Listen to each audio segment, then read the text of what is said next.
Hi, everybody. Hello. Hi. Hi. Hi. It's a beautiful sunny day today. Yes. Yes. It's so nice.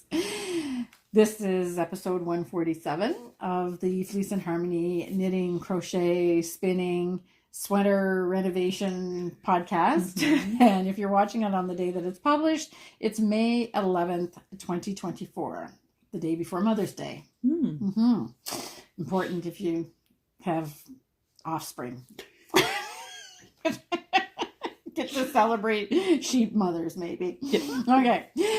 And although I do have a mother, yes. So I have to still remember it. So that luckily I still have to remember that. So, and where are we recording, Betsy? In our shop, in our mill, on our farm in Belfast, PEI. Yep, that's right. Good job. Yeah. No pressure.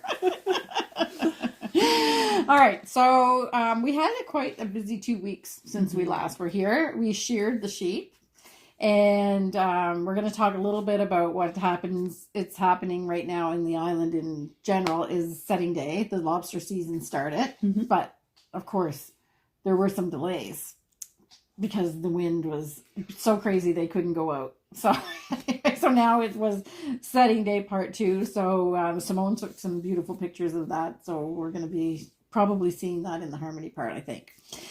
And we're still cleaning up wood from Fiona, if you can believe it. Ooh. Yes. So we had some trees down in the sheep pasture, which, well, you guys helped us cut them off the fence. Yes. So they had been just languishing there. So we have a guy that's helped us. We've got the trail in our wood lot all cleared out. So he's done all of that. And now he brought his trusty chainsaw down to the pasture and he's starting that. But he just bought a wood mill. So he's going to use the wood from what he's cutting there to make some studs and stuff for inside the house when we finish the attic. So that's so cool. Yeah, it is cool. That's fantastic.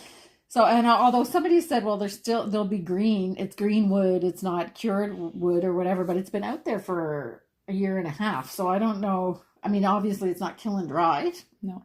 But none of the wood that the house was built with is kiln. Do you know anything about that? No, but I do know you don't renovate very fast either. So no. It's going to have time to settle. Yeah, exactly. It's a very slow renovation. Yeah. And somebody asked to see pictures of the house. And honestly, it's not really. We'll do a reveal sometime, but who knows when that is because we're just going through it one step at a time. But the big thing, I guess, was shearing. So it went really well. We had lots of help. So Betsy and her family were there. So that was 4 people. And Simone and her children were there. So that was 3 more. Then a bunch of other people just showed up. They just kept coming. Yeah, I know. It was great. Yeah, it was good. So Jim, who you walk with in the mornings, he came. Yep. And so he was a big help. And then we had some people just coming to look. The guy that's doing the wood, actually, he came with his family to. He's the kid in the family. So his little brother and sister came to see about the sheep. And then we had 2 shearers for 31 sheep. So really, it was pretty low key. Yeah, it was a morning built around coffee hour, really. Yes. Yeah.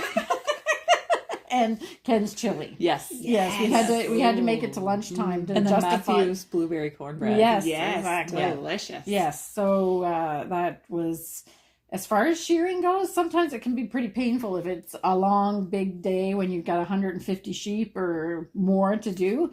But now with the sheep that we have, it's all pretty straightforward. And Fancy did her part up there, up front. Yes. Yeah.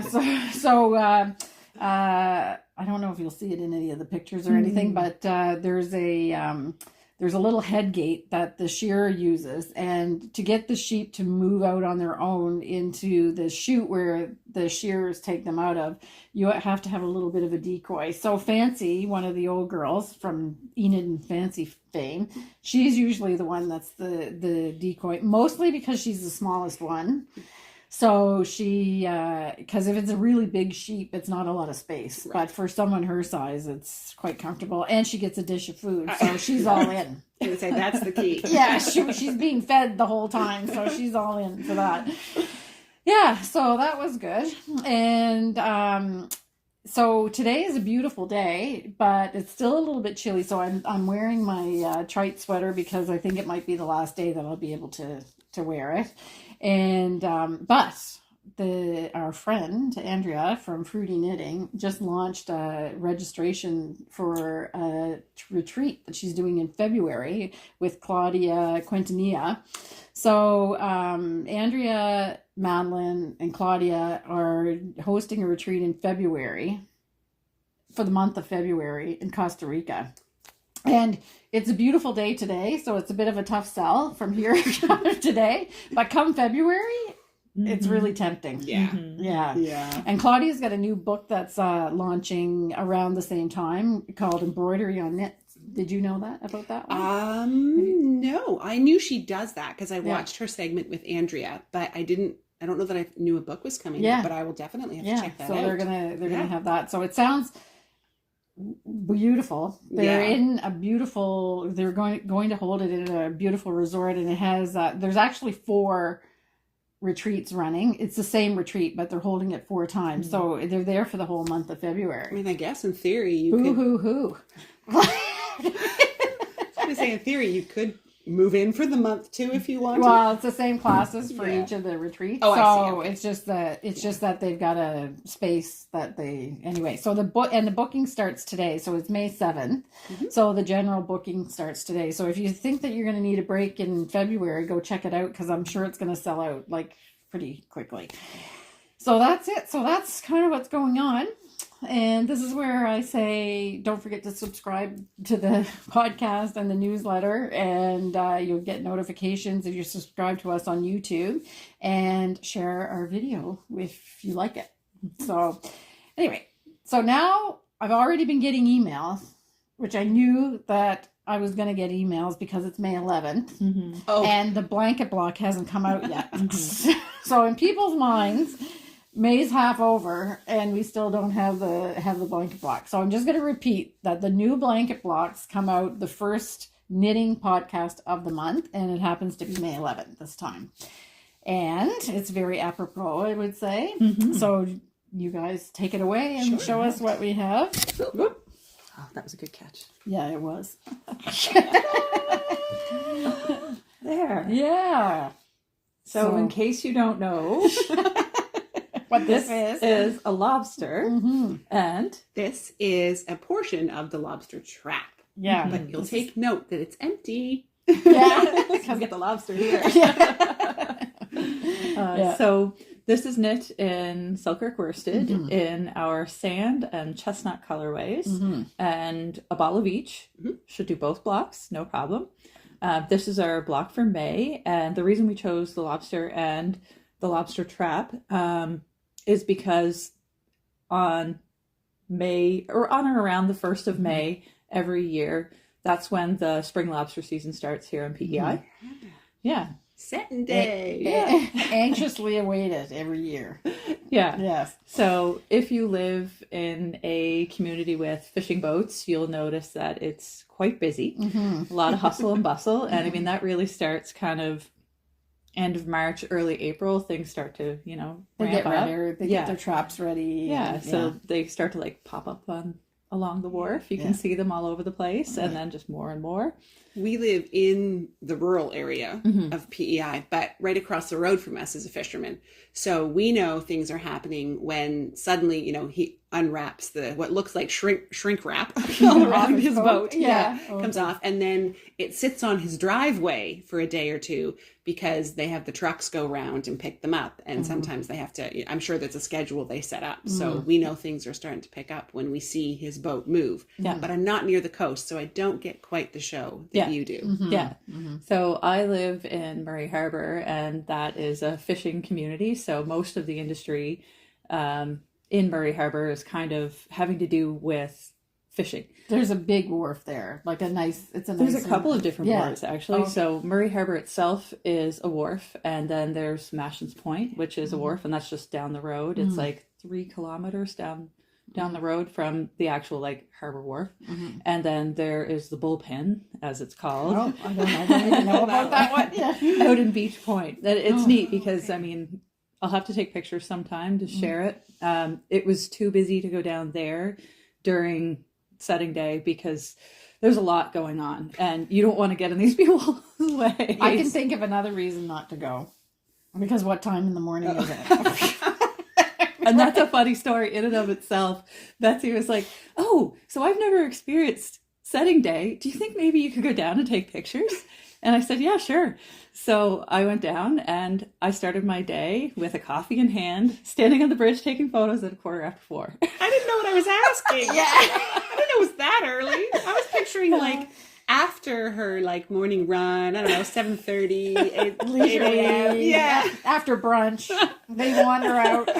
Not while I was still dead to the world. Oh, it's a whole big thing. It's a really exciting day. It's also, in my opinion, one of the most dangerous days because what they usually do is they will load the boats with the traps and the rope, all that jazz, the night before so that they're ready to start crack of dawn in the morning or before dawn.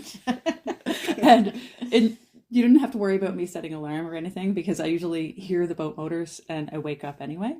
So it was like 3:30, 3:45. I could hear the motors because they always start early on setting day. So it wakes me up naturally. Yeah. So anyway, you go down and they have all the traps on, and the way, I don't know how nitty gritty you want me to get into it, but the way they fish is there's a long rope and there's multiple traps on that rope. So, and they slide the traps along. Exactly. So this is why it's dangerous. Whenever they're sailing out, they push these off and you have to have your wits about you, make sure that, you're out of the way of the rope. And that your foot's not caught in the coil. Exactly. Yeah. So you definitely have to have your wits about you. But the day itself is fun and exciting because they're not allowed to start fishing or really go out past a certain point until after 6 o'clock. So okay. Everybody goes down, they fire up their boats, and they sit there and they wait. And then the first person decides, well, I think I'll go. And then everybody starts going. Oh, okay. And they steam out to a specific line that's set by DFO, which is Department of Fisheries. And they wait there till 6 o'clock. And they have like helicopters going over and stuff to make sure that everybody stays so it's fair at for that everybody. point. Yeah. So I have a little bit of video footage. Hopefully it makes it in. But I went down to Beach Point after I took some pictures in the harbor, and you can see them steaming out past the Beach Point Lighthouse and then all lining up. Oh, and the sun is just kind of starting to peek up over on the side. It's very pretty. Yeah, it's a big important day. Yeah. So it's like it would be the same if you're in agriculture. Well, not with the sense of urgency. I was going to say like planting, like you're getting ready, and it's the anticipation of the wealth, not wealth and money, potential. but the potential of the season. Like, some years the season is good, sometimes it's not good, but your livelihood, that's what you're doing. But a lot of fishers in Nova Scotia, where I'm originally from, do lobster and then a bunch of other fisheries as well. Yeah. So there's a gentleman that comes in here and buys our wool sweaters that Janet makes, and all his crew wears the sweater. He just does lobster. Yeah. So, but do most of the people in Murray Harbor, or is it a mix? Do it's they do a mix. other Some of fisheries them as well? do other things, and some of them just do the lobster. Yeah. I guess I should clarify, since I mentioned him. My neighbor is not lobster. I'm pretty sure it's mussels. Okay. Because he sets all those like the socks. Yeah. Okay. So he harvests them and gets his boat ready to hit. Okay. Yeah. And the lobster fishery here is an inshore fishery. They don't go that far, I don't think. No, not really. Not more the than North Shore goes out further, and they have to deal with a lot more kind of rough weather and things like that. Exactly. Yeah. But it's neat to experience. So if you feel like, if you're if you're around PEI in the spring and you feel like a little bit of an adventure, I highly recommend it. It's neat to watch all the boats go out. Yeah. Especially when you don't have to do the work. Yeah. Okay, Exactly. maybe next year. Yeah. Maybe next year. I did not feel guilty about standing on the bridge sipping my coffee. No, right. Anyway, so the block, that's what the blocks are Yeah. celebrating. So mine is called Settin' Day. Yeah. And That's Lobster. setting day without an ing. That's right. No, it's Yeah. an in. Setting day. And I have to say, I did get a little sneak peek of this because, as you know, I'm not really supposed to know anything. But they put it in a drive that we all have access to. So I did see the lobster a little bit, but not the block. This is the first time I'm seeing the block. And I had no idea what you were going to do, Betsy. you knew it was something to do with the trap. Well, but I knew that was going to be a big challenge. Yeah. I assumed you were picturing just that, like, the diamond. The diamond. trap. Yeah. Yeah, exactly. Yeah. Or stripes. And I Yeah. was like, oh, okay, well, that seems like she's not going to have much fun doing that. But this, when I saw it, because this, if you don't know, if you've never seen a lobster trap, it has this panel at the end of it, and the lobster goes in that little hole there, and this is a net. So the lobster goes into the trap, but he can't get back out. Turning around. Yeah, he can't turn. Yeah, he can't turn around. So anyway, but he can. I mean, they're. It was a fun knit in that, you have to concentrate, pay attention to get these lines, because if you get these lines off, it shows immediately. Yes. But then you get up to the top part here, and it really is just like The rest. back and forth. Yeah. So the challenge is like this section here to keep all your little points. Yeah. Right. So I'm going to start at my Songbird Mittens, and I'll talk about that exact same thing. Okay. That's what I was doing this morning at 6:00. Ripping back. Well, just trying to figure out where I was. But anyway, we'll talk about that when we talk good. about our projects. So, all right. So everybody that's been waiting, go. Yeah. You don't even have to wait till 6 a.m. No. You're ready. You're ready for setting day. And I just love these two colors together. And I don't think none of us have knit these two colors together. I don't think so. No. I'm surprised you haven't. This looks been like it's right on up my your street. list, but I just didn't do it yet. We always use plover, Mm. but this is sand, and it just has that little bit of a pink pink cast. And I have to say, I was kind of like, lobsters are not red, by the way. In case you've never seen a live lobster, they're actually green, blackish green with little speckles on them. So they're not red. They're not red till you cook them. Yeah, exactly. So a red lobster is a dead lobster. Well, Maybe red is dead is actually in a lot of places in the sporting world as well. When you're climbing, like when you put your equipment on, there's certain straps that have to go on and lines and stuff. And if you can see red, that means it's not done correctly. So really? red is dead. Oh, wow. Okay. That's a random piece of knowledge. That's Thank you. Well, okay, that's Are another. you climbing? Not currently, but You used to? Matthew really liked it, and I was a supportive wife, so I would go along as well. But only indoor. I will not do outdoor. No. I don't think Not brave enough. No, that is something.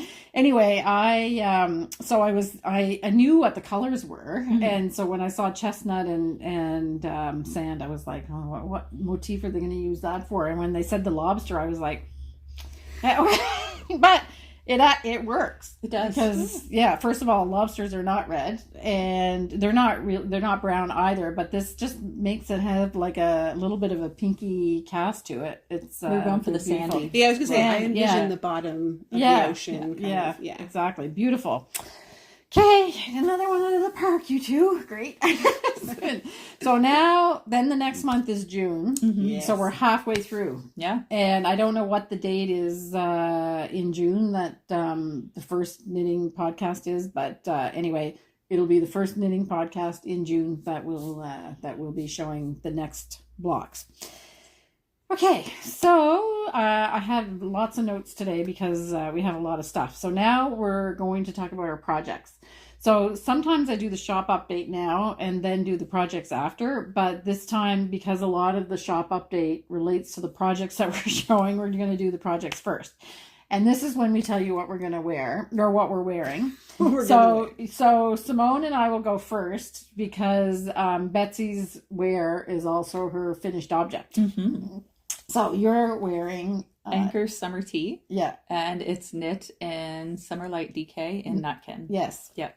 My favorite color that they discontinued. Yes, I know. We still have a little bit. Yeah. Yes, and I'm wearing my trait, and I think this is actually the first time that I wore it. I showed it, but I haven't worn it. I love this sweater, I have to say. So that's Trait by Kate Davies, and of course, if you've been following us, you saw it took me forever to knit it, like it takes me forever to knit everything.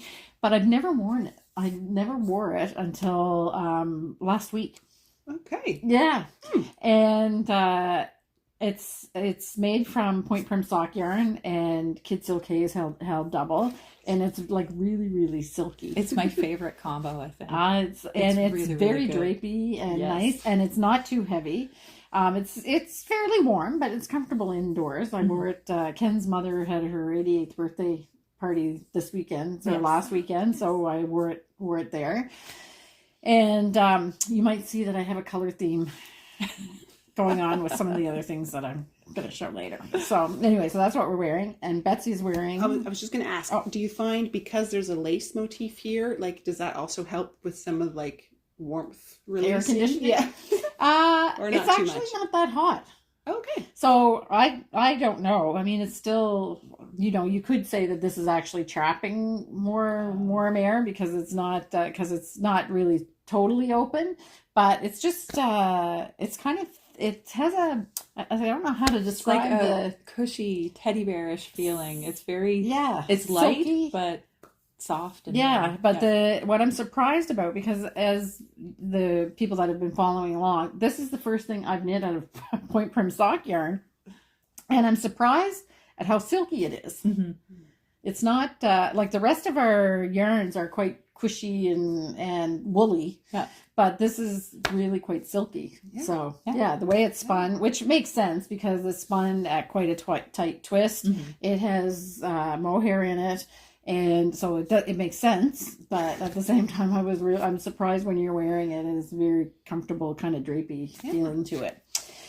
Okay, so I really can talk about mine now. So it is Andrea Mowry's Birds of a Feather, and I did it out of some stash yarn. So I've got an Angora section in it, and there's also a silk and merino blend.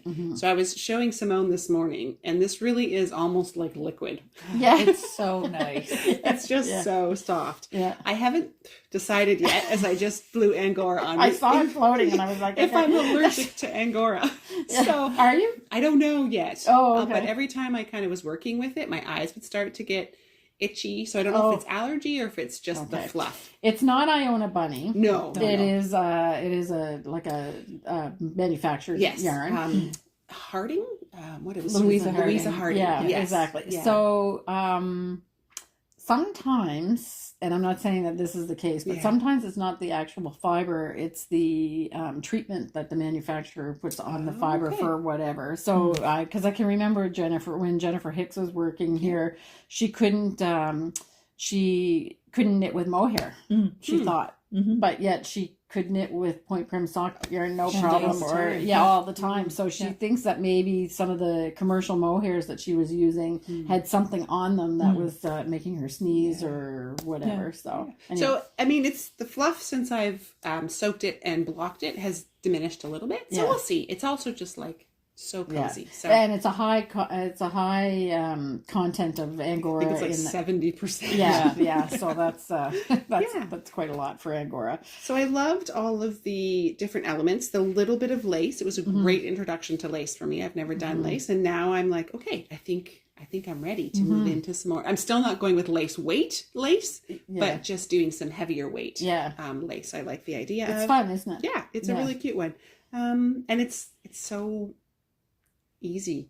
It's just fairly mindless, because once you know where you're putting the increases, and there's a few yarn overs, but they happen in the same location of the shawl every time. So it just becomes really pleasant knitting. Yeah. Lovely. And now you've got another one. So much so I had to do another one. The reason I chose the second one was because I saw first light on point prim sock, Yes. and that started it. And then I was like, I still actually want to do it in the spirit of what Andrea designed, where she did a fingering weight with the kid silk. So it's actually, when you put the kid silk in there, it's a little more open. Yeah. So this part here becomes much more Really nice. open. I love it. And I, you know, true to me, I wanted more color. So I added 4 different colors of kid silk in there. I haven't gotten that much further than the last time you folks saw, because I got a little distracted with some other stuff, but I at least got the last color in. So now it just continues to go back and forth and back and It's forth. really gorgeous. Yeah. So, okay, this is, I'm going to put them in again, the names of the colors. So, okay. I can't remember exactly what the colors are. No, it's not majestic. But it's true silver. And this one is an enemy, I think. This one was ochre, if I'm not mistaken. This one was crown jewel, the pink, I think. And this one, ghost. Ghost. Okay. I don't know. To me, they're gray, purple, yellow, and pink. Yeah, that's it. So now I have now put down the proper names if I don't have it right, and then of course the first light in the sock. In the sock, yeah, which I'm loving too. Is kind of now become a regular color in the catalog. So if people like that, and I will. Sorry, I cut you off, Kim. I will say that my first light was part of the initial test run, so it does look a little darker than what you will get when you get first light, but they're both beautiful, so I love them. Same colors, just same colors, a little bit of way that they're applied. Yeah. I think mine maybe has a little more blue in it than some do. Okay, excellent. And those colors are all so nice together. They are. I really, really love them. It's a really good balance between what you both like. Yeah, because it's kind of warm, but yet got these really nice pops of the bright, which is just right up your. I love it. Yeah, and it seems like kind of the pink and purple thing is maybe maybe she likes it. I might be a pink and purple kind of girl. Yeah, right. Okay, so since we're on the theme of birds, I'm going to show my Songbird Mittens. So this is a pattern by Erica Hauser. Erica Hauser designs. Hauser. Okay. Anyway, it's in the show notes. And I'm knitting it, I'm knitting the shop sample, and I'm knitting it at Wild Winds 2-ply. And we made kits in the last podcast. We talked about did we talk about the kits, or was that in the newsletter? I can't remember. Yeah, anyway, we have kits to make it. And yeah, it's really nice. So I've got it. Yeah, it's spruce and natural in Wild Winds. So Wild Winds is a 2-ply fingering, and this is the cuff of the first. You'll take a picture. Okay, all right. So you can't really. The design is not really showing up yet. Not a mindless knit, I have to say. No. Well, it is all over color work. Beautiful. The pattern is little tiny squares, and I don't have a knit companion or one of those things, but I really wish I had some see-through tape, highlight tape that people use. So the next time I'm in town, I might do that. Yeah. You'll have to. Or you might. So is it a colored tape? And it's like yellow. Or you can get other colors, but it's transparent, and you can put it under the line that you can take it on and off your piece of paper. Okay. So like a sticky note, almost. You let her use your Cocoa Knits maker's board. Oh yeah, with the magnetic ruler. You could do that too. Yes, you could do that too. We have a tool for that. Yeah, exactly. You're so right. Sometimes I'm a loser. I'm just struggling. No. And so last night, Ken and I had a little moment because I was struggling with this teeny tiny pattern and then it switches. So it's in the round. So the pattern is like a fillet of the mitten. It's all filleted out. And I have to say, the chart is not the clearest chart that I've ever knit, because with the increases, you need to really pay attention. Mm-hmm. Have you knit one of her patterns before? Yes. Yeah. Do you know what I'm talking about? No. Okay. I just kind of went with the flow because I've done so many of the colorwork patterns, and I've done a lot of like knitting Lotta's. Okay. And her instructions are mainly just charts. Okay. With a little bit of like Norwegian and then English translation. So. Okay. So if you bought the kit, because a lot of people have already bought the kit, so the kits come in four different colors, and I'm doing spruce and natural. But so if you get the kit and then you buy the pattern from the designer, I'm going to give you some hints. So there's little tiny M's in some of those squares, which are the increases, but you have to increase for the M, and then in the chart, the next block after the M is actually the increase. So the way I've handled it is I'm doing a knit through the front and back to do one stitch into two. Was it her intention that the M represents where the marker is placed? No, it's the make one or whatever she's. Okay. Yeah. Sometimes they'll have. Do it. Sometimes they'll have marker, and then you increase immediately following the marker. Well, no, this is an M in a little block. Yeah. Oh, in the block. In the block. Yeah. So when you see an M, you have to increase a stitch, but there could be a color change on the second stitch that you create. So my go-to increase is usually a make one, right or left, and I suppose you could do that. But that's what I do. Yeah, but then underneath, if you're pulling up, I was worried that it might not be, I didn't try it. I just went right to the knit front and back, which is not my favorite, but it's the way that I could figure out how to get, so, because you could knit like a green is the stitch with the M in it, and then white is the next stitch. So you have to have a white. So I'm knitting the green with one strand, and then when I do in through the back loop, I'm using the white. So that's the way it goes. So it's not, and she doesn't do like, you can't see the shape changing on the chart. It's all just flat. All together. So it's not drawn as an actual, except for one, add a square. Yeah, it's except for one little part around where the thumb is going to be. Anyway, I haven't knit a pattern like that before, so for me it was kind of I was like, okay, what am I doing here? And it took me a few minutes to think about it. But it's really, you can't see anything yet because this beautiful songbird is going to emerge from the bottom, and then the underside is this an all over pattern. So the one good thing about it is that if you get through the first part, which is the motif, so there's lots of, it's not like a repeating pattern, and you get to the motif on the palm of the mitten and things don't work out, right away that you need to go back and look at something else. So anyway, so last night I was going like, okay, how am I going to make one and then keep the colors straight so that it definitely looks like it's in the pattern. It's not going to be muckled up. And I'd count 1, 2, 3, 4, 5, 6, and then I'd hear, Kim, do you blah blah blah blah blah from the kitchen. So then I answered, okay, yeah, okay, great. And then 1, 2, 3, 4, 5. Kim, you should see the horses are running around out there. It's really amazing. Okay, can't come right now. 1, 2, 3, 4, 5, 6, 7. Oh, did you see that? Look at the sheep. The sheep are going over. I was like, I'm gonna lose my mind.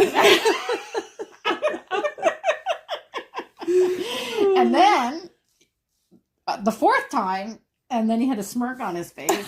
So he knew exactly what he was doing. So this morning I said, I know what you were doing. And now he's like got his face hiding behind the... He's not even looking at us. Anyway. You guys are so cute. Yeah.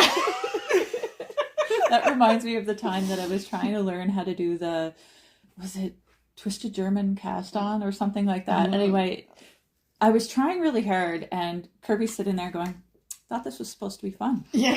And I'm like, And I was at it for about 45 minutes, and he goes, why don't you just knit a swatch? And I said, I would if I could cast on. And if you would shut up.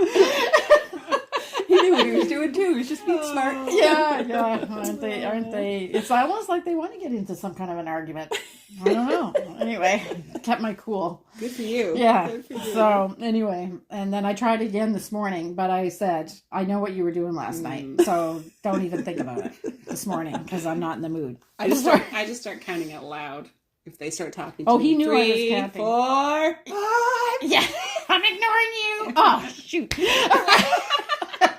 The minute you get off track. Anyway, really, really fun. It's really keeps you like invested because it's you have to pay attention, but at the same time, it's pretty amazing. The pattern just emerges up there, so it's really nice. The stitch definition is just gorgeous. Yes. Part of that, I think, is your knitting as well as It's tiny. It's so tiny. And I'm seeing like a little bit of it's just so gorgeous. There's a Just halo. love it. Yeah, that's the word I was Yes. I couldn't think of what the word is. Just a little. Yeah. Which might like Soften grow it. or soften a little bit Yeah. once you soak it too. Yeah, But it's exactly. so beautiful. Yeah. And it seems a little bit big to me because although I think I didn't do a gauge swatch because I figured, well, I'll get the cuff done and then I'll measure for the gauge. So the gauge, which I didn't do, but I'm just knitting anyway. And it's a little bit, it feels like it's a little bit too big. But the last time that I felt like that doing a mitten, I was making the Trondheim mitten from Sophia Capel. And I for sure that it was going to be too big. So I went down a needle size or 2 needle size, and then they ended up to be too small. So I'm just going with It's very kind of you to knit me a pair of mittens. Yes, Kim.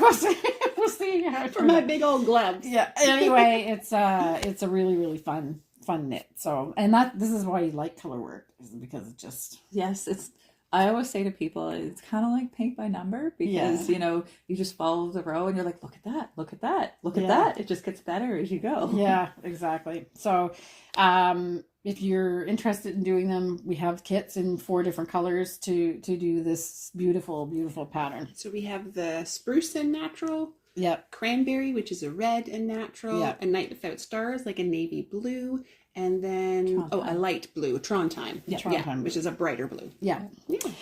Okay. So that's that project, and then you want to show what did I have next? Oh, Betsy's crochet blanket. You tell me whether you want to jump there or not. Go there, Go for it? and then Okay. I'll show my wallflowers. Sure. So it's not going to be all that exciting for the next little while because I'm doing it very systematically. So I add like a row to the one side, and then I add a row to the other side. Okay. So when we talked on Tuesday about what we were going to do, you had said all the colors would be in there. No pressure. No. Oh, okay. No, colors in my birds of a feather. Oh, okay, gosh, no. okay. Sorry, Because I Kim. was like- It's going to be a while. So I was like, but is there more colors going in this? There will be one more color Oh, at least okay. that goes in. What my challenge was this past week, and which is why I don't actually have as many squares as I thought I would, or hexagons as I thought I would. I tried to make a more 3D style motif, kind of like some of them that you'll see on Kim's Okay. Wallflower here. But I finished it and I put it in. I had it actually in and I was like, it feels so bulky. Oh, And I'm picturing this like to be able to lay over the back of a couch. And all I could think is you'd sit on the couch and get poked by a flower. Like it wouldn't sit flat. And it was just eating up a lot of yarn to make that one flower. So you're making this out of Roseberry Rambouillet, Yes, Roseberry which is Rambouillet. quite a dense yarn. Yes. But I love how velvety it looks. Yes, I'm it does. thinking I maybe should have gone with a little looser gauge. Mm-hmm. And I don't have a lot of experience with this yarn, so I don't know if it'll kind of relax a bit once it's washed and blocked. It may a bit, but I don't know for sure. But it's okay. It'll still work. It'll be warm because there's less air. But I was thinking I could have gone. So with a how little does more. how does this go? So this, I'm working from the top corner down and the bottom corner up. Okay. So that they will meet. Well, no, they won't fully meet because then I'm envisioning a strip of something else going down diagonally down the middle. And the stitch marker is the corner? Is the corner, yes. Okay. So we have... Okay, so then this like goes that. like this. So they're growing Okay. this way. Okay. Yeah. Oh, so nice. they'll All right. eventually kind of... Once I have all the way across the top, and I think I just want that first and second row to just have 2 deep, and then it'll be the diagonal from there. Okay. So I drew it cool. all up. So on paper, it works. Okay. So we'll see. We're going to see. It's another mystery blanket. Yeah. Real mystery blanket. Yeah. So yeah, Cool. but I love the hexagon block. I love these colors together, Yeah. which I would It's probably very rich. never looking. have chosen. Yeah, to wear. You wouldn't? Not to wear. No. Oh, okay. But for a blanket, but it's, yeah, I it's love it. gorgeous. So Yeah. So and they it's- really play off each other. So, yeah. And I love the tonality in crochet. It's just gorgeous. Yeah. So that's amethyst brooch and autumn birch in roseberry rambouillet. Yes. Okay. Yeah. Okay. So the masterpiece. Well, I'm on to the next section. Oh, That is exciting. Yes. So here we go. that's the back. Yep. Yeah. Oh, We're hidden. Look at Yeah. this. Yeah. Okay. So we're gonna try to take a picture so you can see. So all of these big flowers. Can you hear us? All this section is now done. Yeah. So now I have about 500 little hexagons to do. I think they're puffs that you do next or something of that sort. Popcorns, I think. Popcorn, okay. Yeah, popcorns and then puffs and then whatever in dark colors. Yes. It's going to be a little bit challenging, I think. But what I love about crochet is that it's very forgiving. Mm-hmm. I made a few little mistakes and then I said, well, because I'm not as familiar with crochet, I'm going to keep going and see what happens if you can actually see it. And it's really easy to kind of correct a few little things, like if you just make a little tiny mistake. And with this, like, you know, you've got the whole circus going on here. Nobody's going to see. But I'm really, really enjoying it. I just, I'm kind of have it's like got your mojo with it. Yeah, it's like a practice. I get up in the morning and I do whatever I set my mind that I wanted to have done for the day. And now I'm going to start with the other little things, and I'm joining into the class again, because so this is the Wallflowers by Sue Matten from the Mercery, and once you sign up for one of our classes, you have access to it like for forever. So I'm just joining in with this year's class. I was thinking too what you were saying about making some little mistakes that you're fudging. You're talking about stitch count mistakes, or stitch height. Stitch height. That's the word I'm looking for. Exactly. So a triple versus a double, right? So yes, those you can fudge. If you're actually making color errors, that might show. No. You'd have to fix that. So for example, what Betsy's talking about, because I told her I consulted with the crochet expert in the group, and I said I made a half treble instead of a double on one section of these big flowers, and I said the difference is one twist of yarn. So I'm wondering if when I come to the next section, if I just do a single instead of a double, and these are UK terms that I'm using, then should all flatten out, because it's just -1, and it did. And you can't see. In fact, it was a hard time because I was placing the two that I made the mistake on away from each other, but on opposite sides, and I was like, I can't find where it was. So, and especially on a blanket that never has to be a specific shape on you. Yeah, exactly. So anyway, so this is coming along, and now I'm going into all of these purples, and then it'll be these blacks with pops of color. You're gonna have a lot of these black ones to do. So that's all right. It's crochet. It's not the same as knitting in black. No. But counting, it is not that easy. Just do it during daylight. Yeah, exactly. Yeah. Okay, so that's that. So I'm pleased with that. Beautiful. Okay, so I have no idea if there's going to be a huge jump cut here, but we had to take a little break because we had to open the window. Because it's now, after me saying, it's going to be the last day I'm going to be able to wear my mohair sweater, I was like going to overheat and explode, I think. So we opened some windows. So if you hear a little bit of banging, they're doing a little bit of construction next door to us. It sounds like a woodpecker. So let's go with that. Birds of a feather. Yeah. And songbirds. Yeah. Songbirds. Yeah. Although I wouldn't say that a woodpecker gives much of a song. No. It's more like a caw. More like yeah. They're squeaky. They kind of just call. Yes. Yeah. All right. So I have here agapanthus, but we're not going to show it because it's in the naughty corner. Yeah. What happened? I knit it too big. Oh, okay. So if you had been watching in the last time that Simone showed it, when she stretched it out like that and it went the three of us could have gotten into it, I was like, okay, wow, that summer light DK or hand knit cotton is really stretchy. So yeah, it's too big. Yeah. So you're just putting it aside for now. Are you going to do it again? Maybe. Yeah.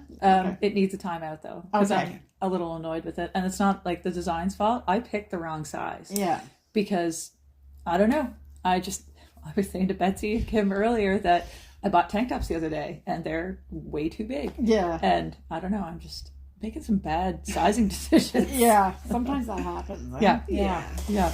Okay, so that's why, but I have to say that they talk about agapanthus. I got to read the word agapanthus over and over and over again because apparently it's a flower or a plant in Australia. Mm-hmm. So that was I'm reading Homecoming by Kate Morton.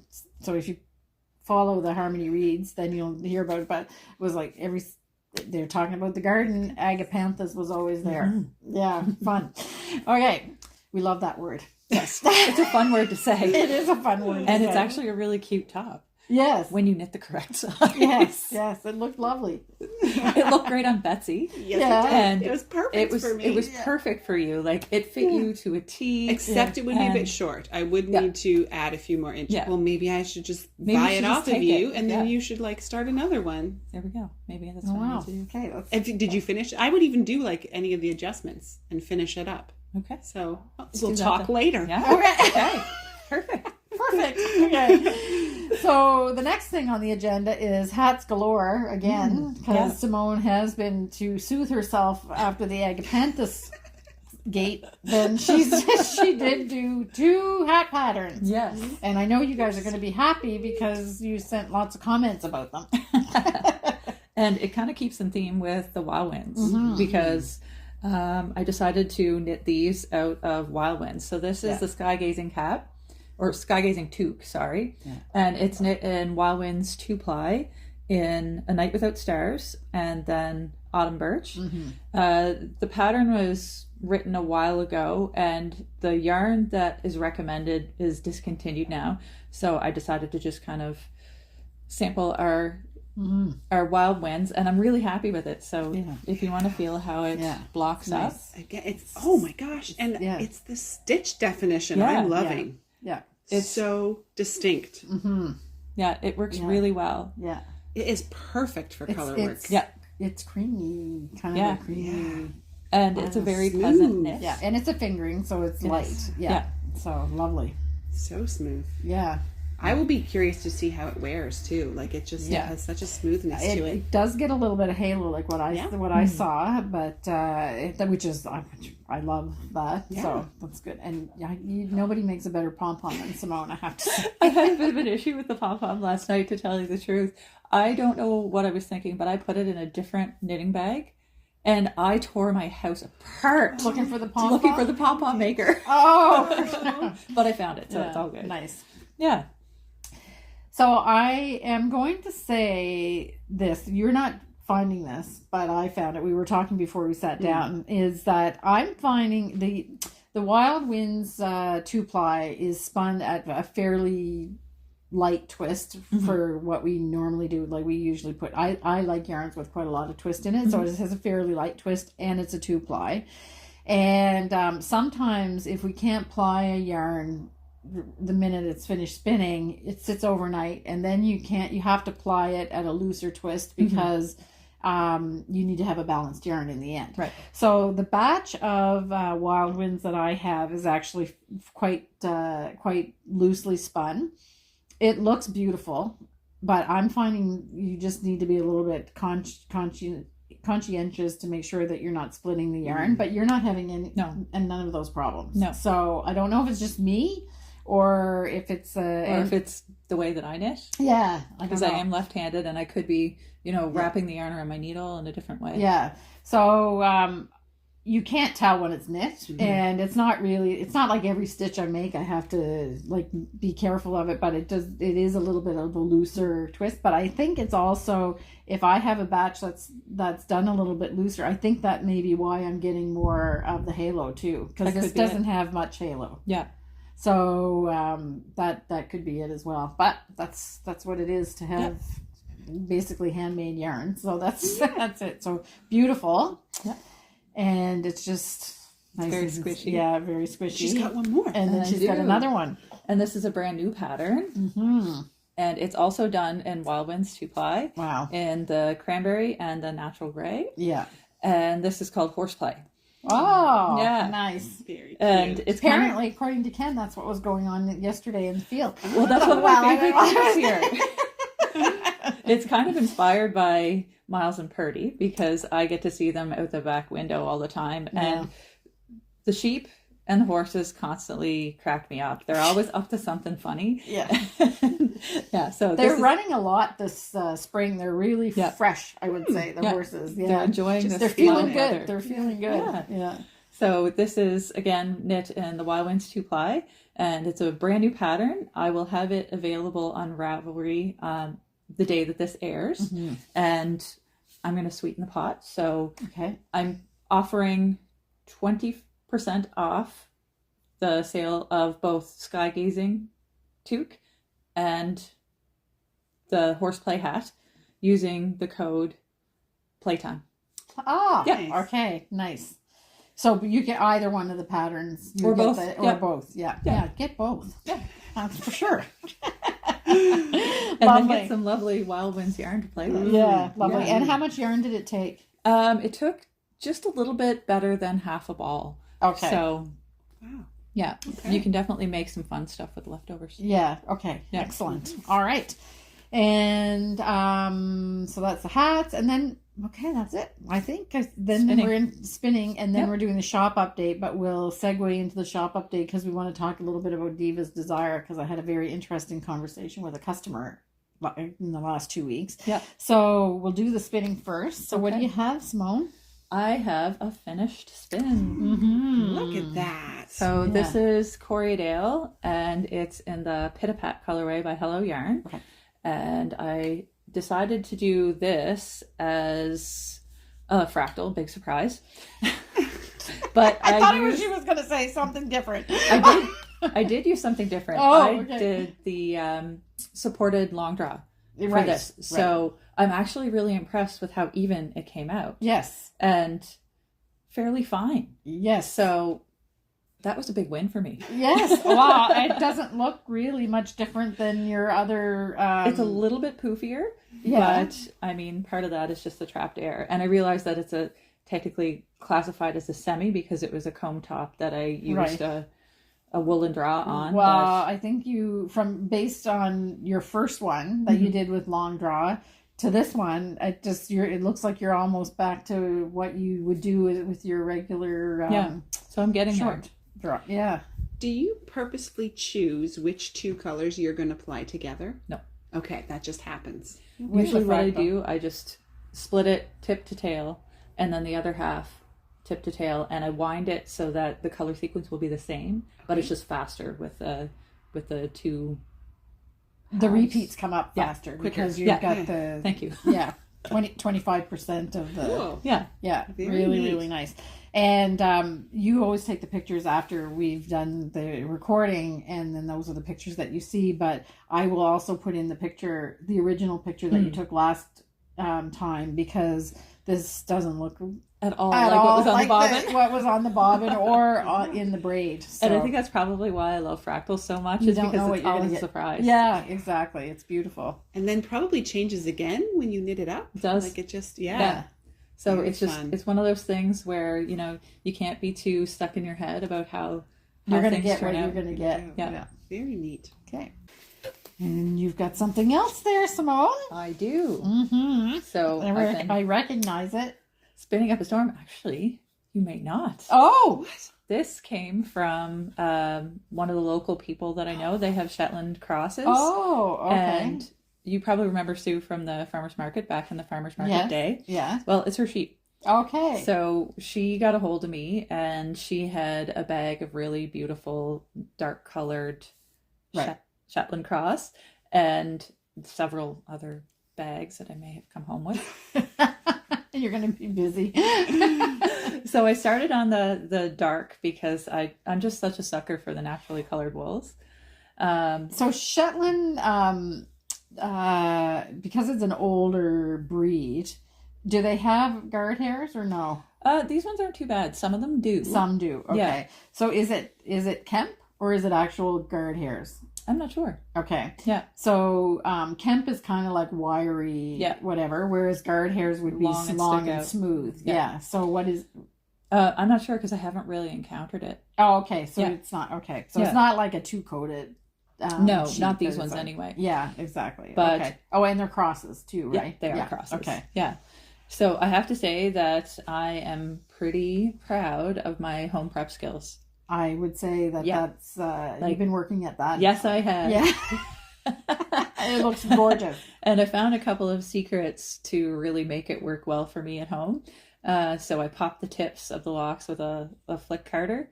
And then whenever I put it through the drum carder, I just tease everything out, kind of like we do on our Fibre separator. So I'm learning. And just small amounts at a time onto like the drum of the drum carder, and 2 passes, and this is what comes out. Yeah, it's beautiful. And it's light, it's fluffy. Yeah. It is more rustic. Like you can feel... Did you feel that? Yeah. It's... Oh, but not like... No. But it's not... Still... It's not hard. No, it's like silky. It's... Yeah. Yeah. Yeah. There's still a smoothness to it, for sure. Exactly. Like I have dry hands and it's not grabbing my So hands. this is what we say about natural black. Yep. It's actually 95% chocolate color. Exactly. That's what it, or 85%. Yeah. Yeah. So beautiful. I've just been working my way through it, and Simkin, of course, has been helping me. He's obsessed with raw wool. Right. And the day that I washed it. No. It's the day that I washed it, it was so funny. He helped me outside. Yeah. He was rolling in it. He was so excited. Oh. And we came in the house after skirting a few fleece, and he was exhausted. He had to have a nap. From all his help. Yeah, exactly. Yeah, nice. Simpkin catnip. So you have a lot of that. So what are you going to do with it, do you think? Some of it is going to be custom knit for Sue. Okay. And I don't generally do those, but for Sue I will. Oh, okay. For certain people I will absolutely do it. So it's got to be surprised because it's for somebody special. So okay. Yeah. Oh, nice. Yeah. Okay, so that's great. So you got your work cut out for you there. Yeah. Yeah. I'm going to be spinning natural black for a while. Yeah. For like 3 weeks. Yeah. Yeah. Which would translate to 3 years if I was doing it. Yes. We'll see it on 2 podcasts. Yeah, exactly. Too bad. It's a compliment. Yes, absolutely. Yeah. Okay, so now we're going to go to the shop update, and I'm going to change the order of what we did what I was going to talk about, because it kind of, I think it flows better with what I have in my head right now. So we're going to talk about Diva's Desire, which is a yarn that we came up with. How long ago was that now? Last year. Yep. Yeah, so it's been almost a year. Summer, last summer. And we used this Diva's Desire to kick off the Marie Wallin knit along that we did. So Simone made this cowl, which was the walnut cowl. Oh, no, mine's a walnut hat. What was this called? Rowan. Rowan cowl. It's the Rowan cowl. Yeah. Oh, okay. Yeah, good. Thank you, Good Betsy. job, Betsy. Because I remember thinking Rowan. Oh, Rowan. And I used the rowan berry in it too. Oh, okay. Yeah, Is that what okay. it is? See how that works? Yeah. And mine was the walnut, Tim. Color edited, because it has 11 in the original thing, and I was going to knit with 11 different colors. And you've edited yours as well, because Marie is famous for using all the colors, which makes her stuff so beautiful and tonal and everything. But whatever. Okay, so I think her color design is so good that you still get a beautiful effect even if you don't use all 11, I have to say.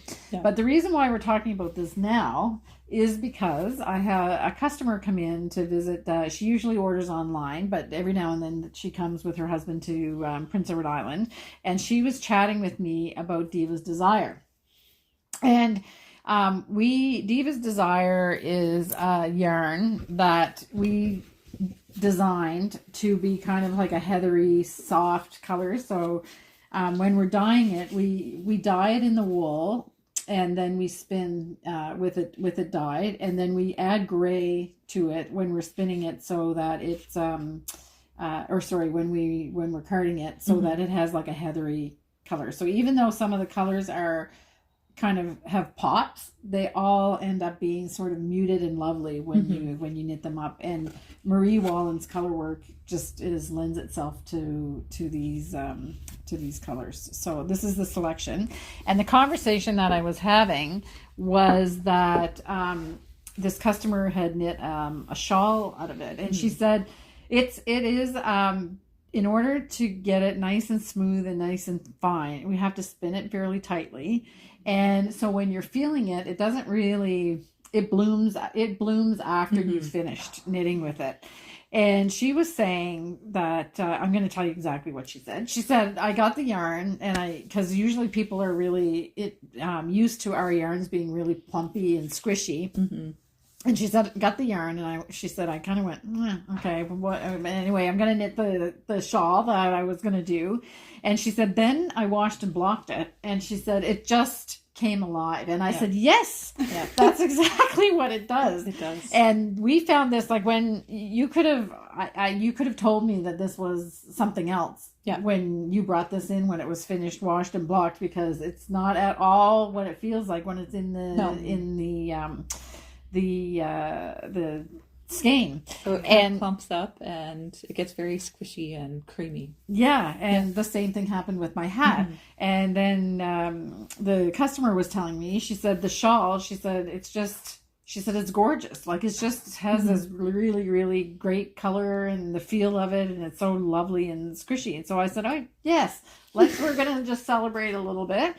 And so we're just going to talk about Diva's Desire, I said, on the shop update, because it's if you're knitting color work, and especially when you want those kind of muted heathery shades, then you can take another look at Diva's Desire. Okay, so that's that. And then the reason why I said it kind of fits in is because then we'll talk about Marie Wallin again, because Marie Wallin has a new book. And literally a few minutes ago, we stopped the recording because our UPS guy came, and he brought us Marie Wallin's Aran book. Yeah. So we have the new book by Marie Wallin. She has made an Aran weight yarn. So we were really looking forward to this. We actually don't make a yarn that's exactly the same weight as this. But if you would knit with our Selkirk worsted with, is that the one you would suggest? Either Selkirk or it doesn't matter because the specs are the same. Right. So both Selkirk worsted and Corriedale held double with a Kit Silkays will give you the same weight of yarn. Yeah, that's required. I think the yarn that's used in these patterns is like 0.5 grams per yard, and our Selkirk worsted is 0.4 grams per yard, and our Aran weight is 0.6 grams per yard. So we're like right in the middle. Yeah. But if you're comfortable doing the yarn substitutions too, then you can just do the swatch. Could you just do your gauge and swatch and figure it out? Yes, for sure. And I think that's the route I'll probably take. Yes, exactly. So you can absolutely do that. Yeah. Okay, so that's we're really excited about this book. So I'll put in a few pictures here and there of the patterns that are in it, because what could be better than a new Marie Wallin book? We carry all of her books that are even the ones that she did with Rowan and things like that. So we were really big fans of Marie Wallin. And so we were waiting for this to come, but at the same time we were talking about Diva, and Simone got on her trusty phone and looked up 2 patterns that would be great if you don't want to knit with an Aran yarn. That would be great to knit with Diva's Desire, and one of them is free. It is. Yes. So do you want to talk about the 2 patterns? Okay. So the first one is, I'm going to grab this book here. It is Muckle Row, and it is in the book Shetland. The second one is Lapwing, and it's a free Ravelry download. Yeah. So both are perfect for Diva's Desire, and I think they're a lot of fun. Yeah. Yeah. I think they're a lot of fun. I don't Not know. As much color work. So, no. We picked kind of a simpler simpler design for the first one. It's the Muckle. I'll see if I can find a picture. It's a 2-color, I think. Right? Yeah. Just 2 colors. But Yes, I the remember now. but the motif is I'll put a picture, Okay. Simone. Yeah. Yeah. Perfect. And then the lapwing, I actually forget what it looks like. It's all over color work in 2 colors, and I'm in love. I think Okay. I need to knit that. Okay. Well, I put a picture of that there too. Yeah. Have you So- chosen what colors already? Nope, but No, it's okay. it's percolating. Yeah, yeah, good. Okay, so that's a little more celebration of. We just got off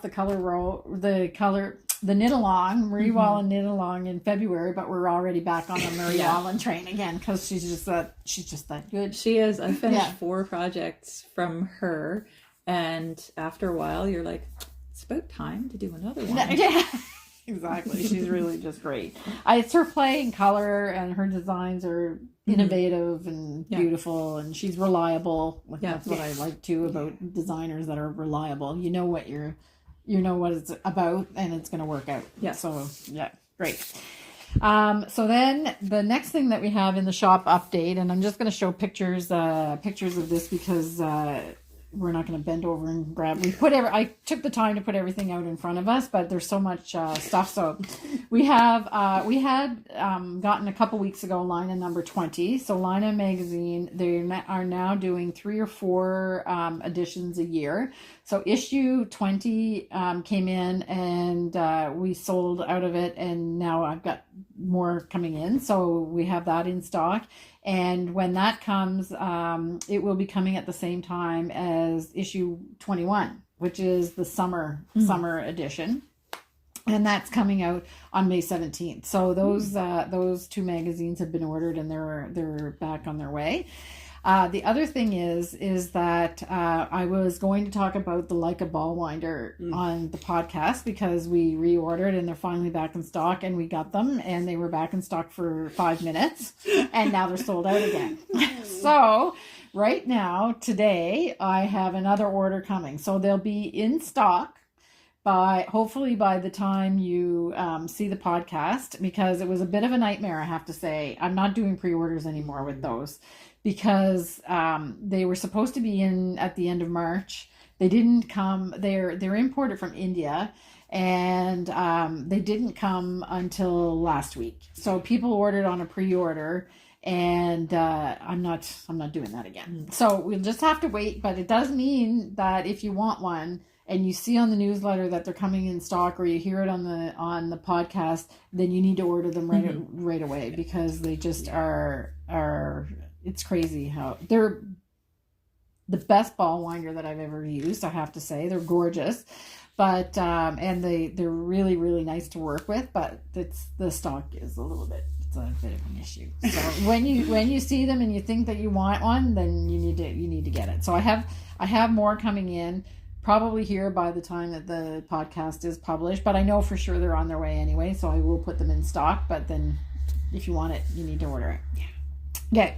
And the next thing we're going to talk about, and it will be obvious why we're going to talk about it, is that we have Amy Herzog's The Ultimate Sweater book in stock, and you might want to order that after we do the next section. I'm going to grab that one because I might actually refer to it. Okay. Mm-hmm.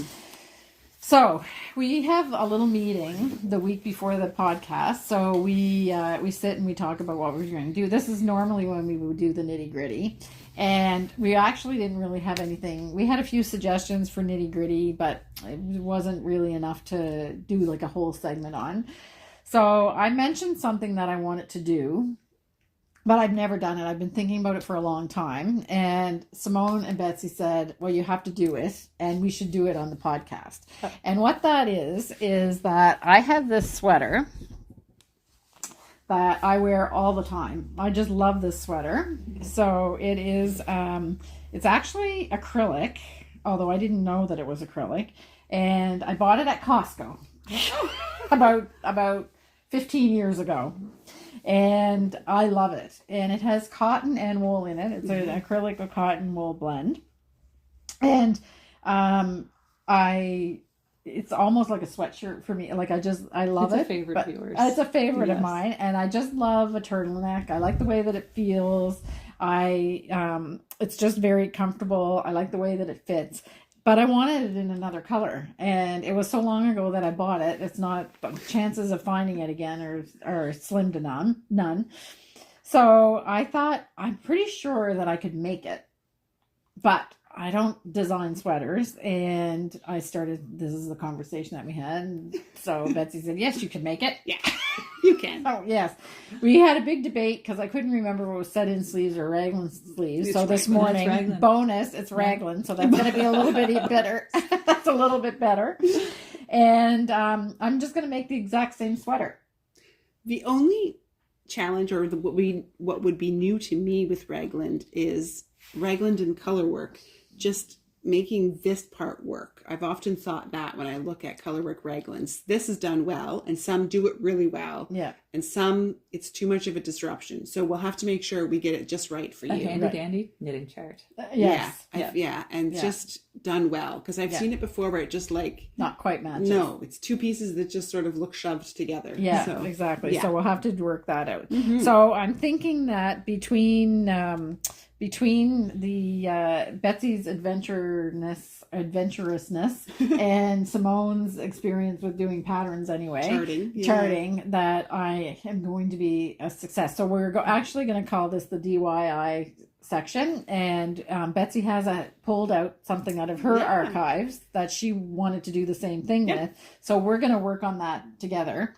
And literally, I'm going to start by counting how many stitches are cast on, because the weight, this yarn feels and behaves very much like the Rowan cotton cashmere yarn. Mm-hmm.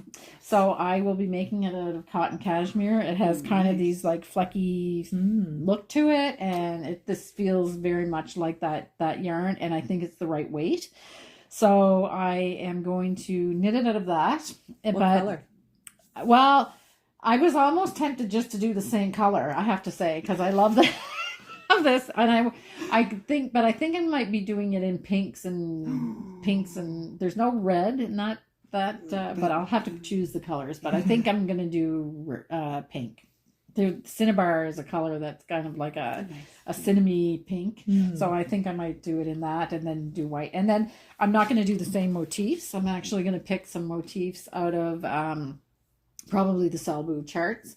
And since both Betsy and Simone are experts about looking at stitch dictionaries and fitting them in, that I'm sure I'll have support with that. I think so. As well. Yeah.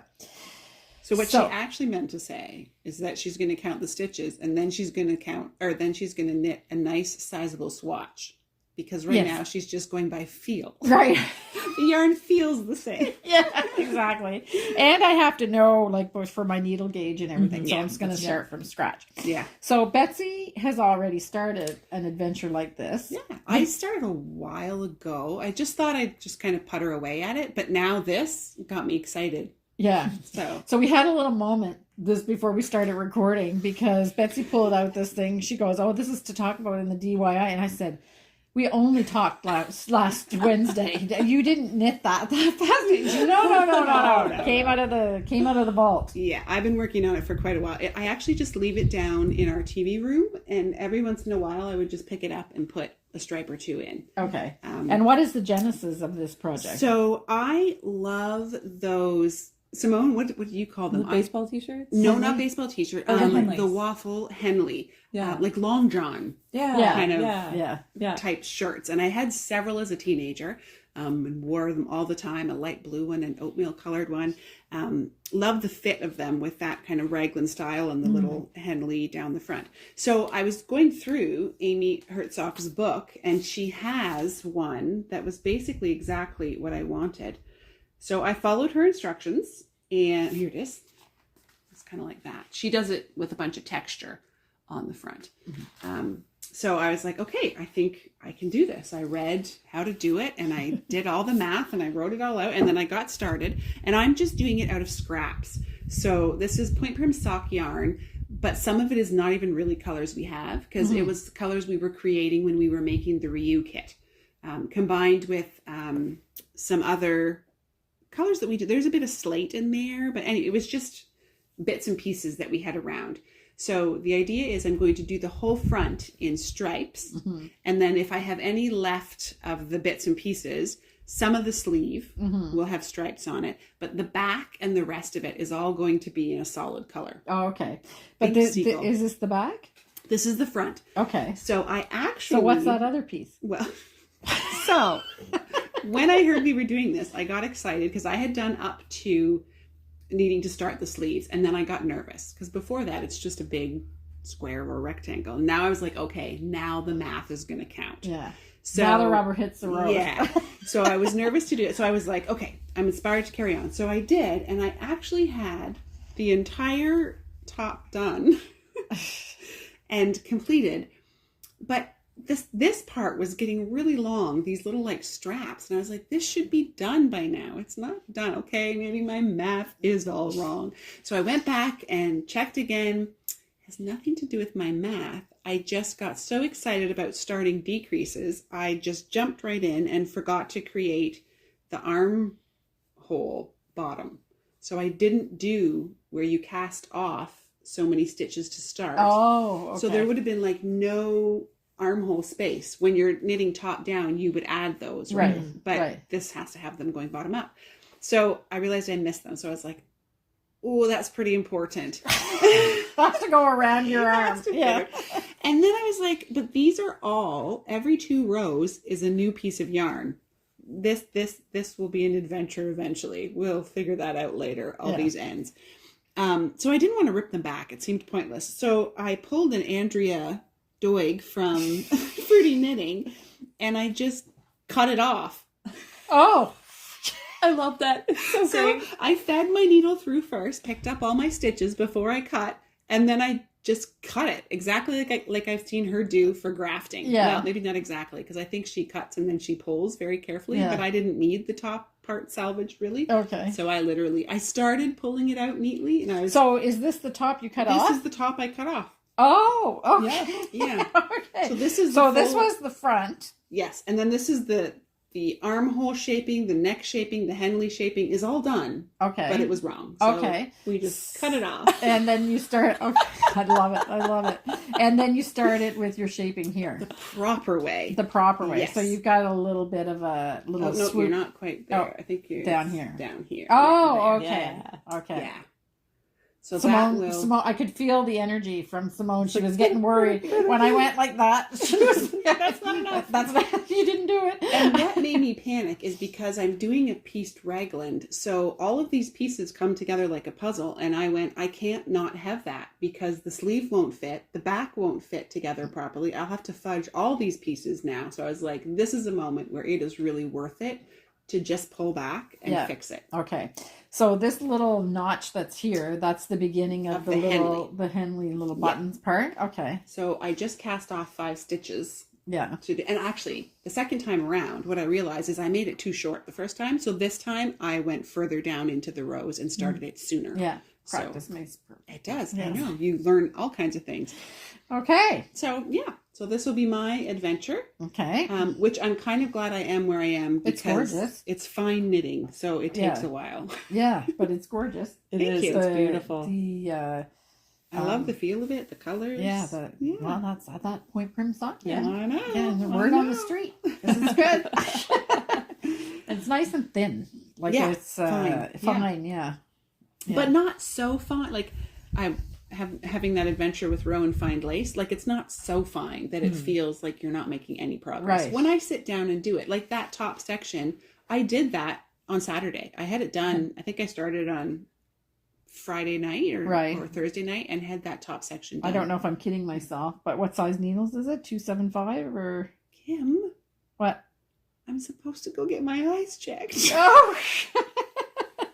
I don't think it's quite that fine. I want to say 3.25. Yeah, maybe. I think. We're going to play the Chiagu game. Yeah. Can you read it? Oh. I usually have to get my phone out. 3.2. Yeah, I could still see it. Yeah. 3.25. Yeah. Yeah. Yes. Okay. Yeah. I saw it. I get my phone out and I put the camera on and go. And yeah. You don't wear glasses, do you? I'm probably do you need at the to wear point where I glasses? should. You get the readers first Yeah. at the grocery store because you're still in denial. I And tried then those after on the other day, and I Yeah. was like, wow, no, I They don't think do- I can they do do that. work. It was, yeah. I forgot to mention on my Songbird Mittens, my 2.75 needles. Oh, I've actually, I can't believe after all the knitting I've done with Chiago needles that I could get a Chiago hole. And anybody out there that has Chiago needles knows what I'm talking about. But I have a new Chiago hole. I think it's just, it's not where I don't have a callus, but it doesn't go through anymore. Yeah. So, because I think it used to be there, but with this, because it's the small, I'm using the short circulars, it's on the side because I'm pushing. yeah. I'm shivering for you. It's one thing when you break through the first time. I always say, oh, it's a whole other ball game when you hit it the next time when it's already open. You're motivated to move down the Oh. spot where, and you really shouldn't necessarily be pushing your knitting off with your finger, but that's what I do. Yeah, that's like, it's tight. It's a little tight. Yeah. So, I try to, once I get one of those, I try to knit without doing that, and it's actually really hard for me. yeah, and I find it Little stretches circle my. band-aids. I was going to say, yeah, I just revert to wrapping her up and Well, yeah, I don't know. It's just a little itty bitty one. until But you it did- hit it again. But Yep. but it did. I did hear a little pop. And if your hands are wet or just like slightly damp, and then you pick up your tiny Chiagos, that's prime disaster time. Yeah, like post right after dishwashing when your Or hands are soft. after swimming at the beach, you come home and you're like, not that I've ever done that. And here we are talking about torture, and we're wearing it like a badge because we love our Chiago needles. Yes, we do. And the holes in our fingers. We love it. Not give them up. Yeah, exactly. Okay, so so that's the next thing that we're going to do is the DIY. We haven't come up with a snazzy name, which right now it's DIY. So if somebody, you guys are always great at coming up with names for things. So we'll keep the nitty gritty for technical knitting conversations. This is going to be a new segment for a little while. We'll take a break on the nitty gritty, and then we'll wait for some kind of inspired name from you guys. And I'm sure as we do this, we will come up with nitty gritty content. Yes. Oh, absolutely. Exactly. And you're not going to get into the act. You got enough to do. We'll see. Okay. I think thinking on it. you know what? While we were talking about it, Yeah. she looked like she was a little bit, I want to do that. I do.